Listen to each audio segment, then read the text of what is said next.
What would you do if the woman you loved, the one who swore eternal devotion, was secretly building a life with another man, a man she then helped send to prison? I never thought I would find myself staring at a glowing phone screen at 2 a.m.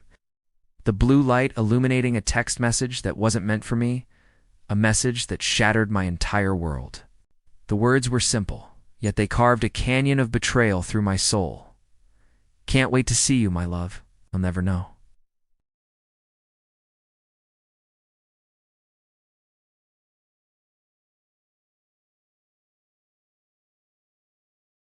The mystery wasn't just who he was, but how deeply this deception ran, and why she had just testified against a man in federal court, a man whose name now echoed in my mind.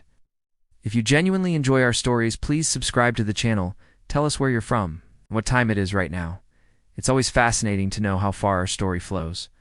The first crack in our perfect facade appeared subtly, a faint tremor.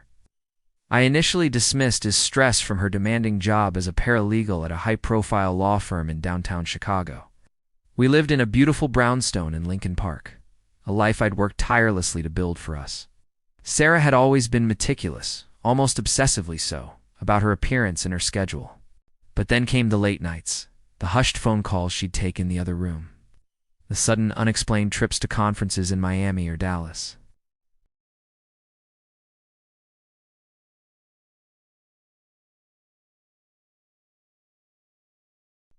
I remembered the day she came home, eyes wide with a mixture of fear and exhilaration, telling me about a new case, a high-stakes federal trial involving a notorious crime boss, Vincent "Vinny" Moretti, operating out of the South Loop.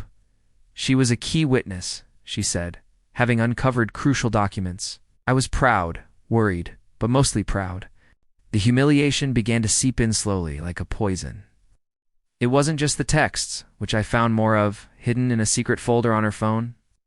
It was the way she looked at me, a subtle shift in her gaze, a flicker of something I couldn't quite place. Pity? Contempt? I started noticing the small things. A new, expensive watch I hadn't bought her. A receipt for a weekend getaway to a boutique hotel in New York City. The St. Regis on East 55th Street, that wasn't on any of her official travel itineraries. Each discovery was a fresh stab, twisting the knife deeper. I felt like a fool, a cuckold in my own home, walking on eggshells while she danced on my heart. The strange behavior escalated. She became distant, her touch cold, her words clipped. Our once vibrant conversations dwindled to logistical exchanges about bills and groceries. She'd spend hours on her phone, her back to me, a secretive smile playing on her lips. One evening, I overheard her on a call, her voice low and seductive, talking about our future and getting rid of him. My blood ran cold. The him could only be me.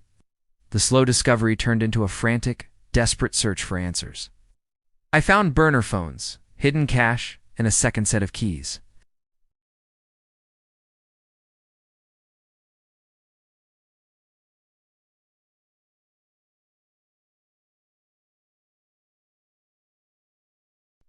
Sarah, once my loving wife, transformed into a manipulative stranger.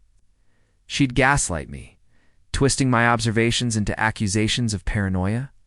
"You're imagining things, Mark. You're stressed," she'd say. "Maybe you need therapy."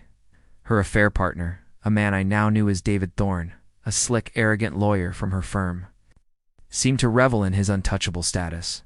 I saw them once, by chance, at a dimly lit bar in River North, his hand possessively on her lower back, her head thrown back in laughter, a laughter I hadn't heard from her in months.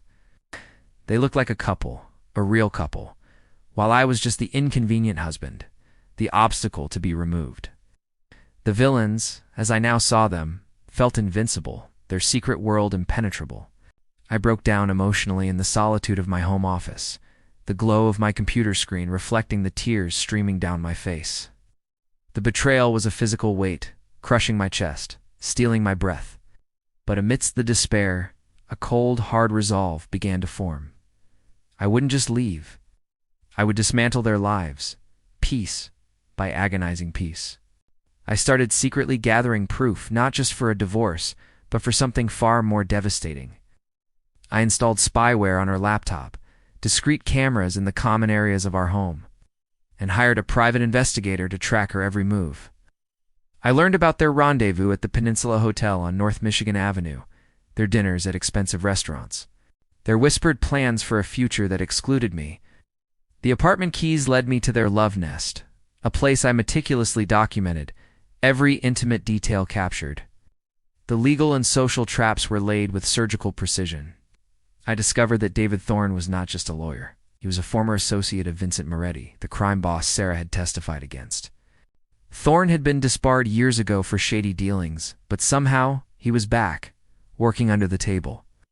Sarah's testimony, I realized with a sickening lurch, wasn't just about justice. It was about protecting Thorne, about burying his past connections to Moretti, connections that could implicate her too.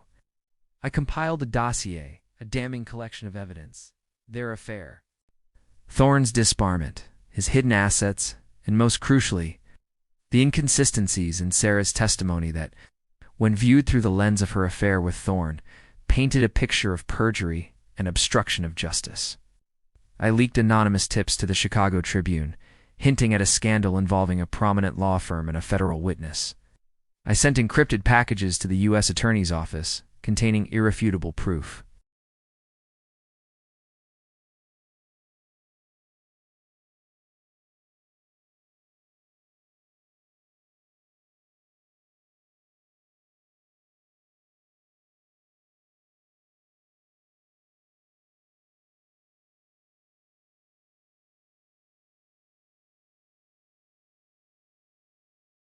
Thorne, already on thin ice, faced new charges, his smug demeanor replaced by a panicked desperation. The divorce proceedings were a formality. I presented my evidence, leaving her no room to maneuver.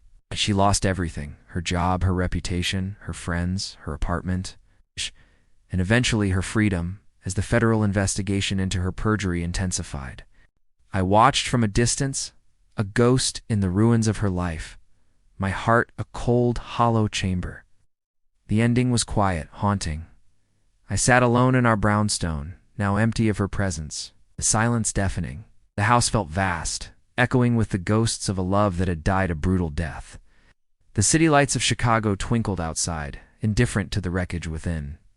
I had one, but at what cost? The silence was the loudest sound I had ever heard. The end.